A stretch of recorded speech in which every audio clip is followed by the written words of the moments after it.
I live in Etobicoke in Islington Village, Toronto. I'm the lead minister at Islington United Church. 1989 to 2003 on staff. Before that, yeah, 1989 was my CIT year. For sure, it's the word faith.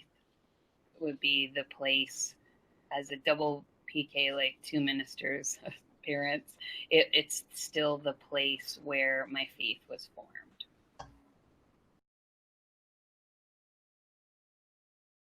Yeah, my parents both grew up going to camp. So, and my dad was always such an advocate for having a break, send your children to camp and then have a break at home as parents. And so that was just part of our summer rhythm.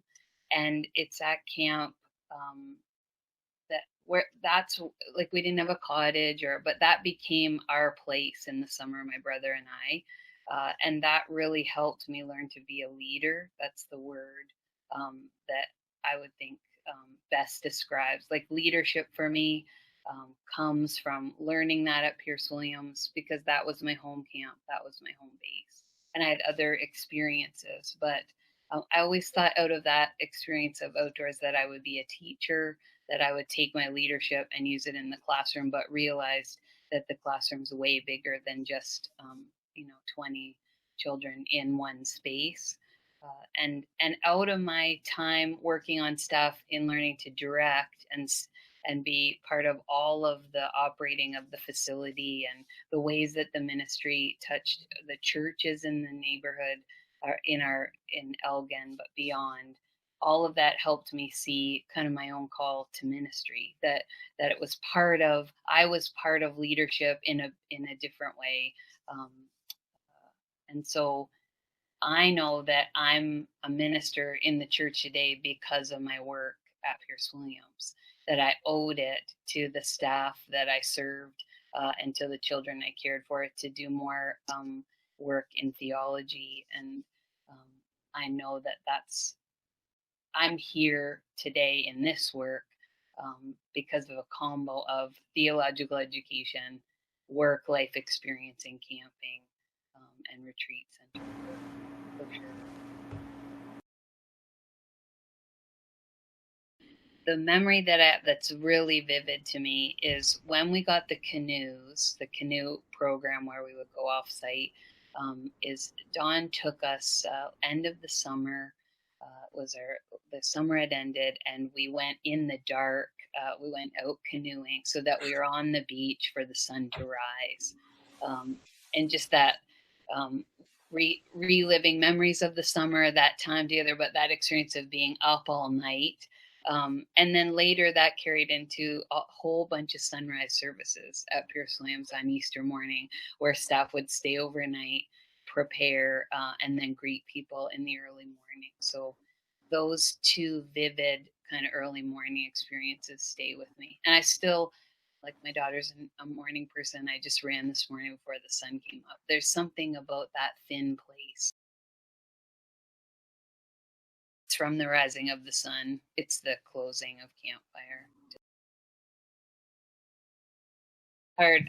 I think I hinted at leadership. I think leadership skills that are about working with a team, and servant-hearted leadership that we would often, I remember there were times we did exchanges with staff. We'd send them to other camps when they needed them.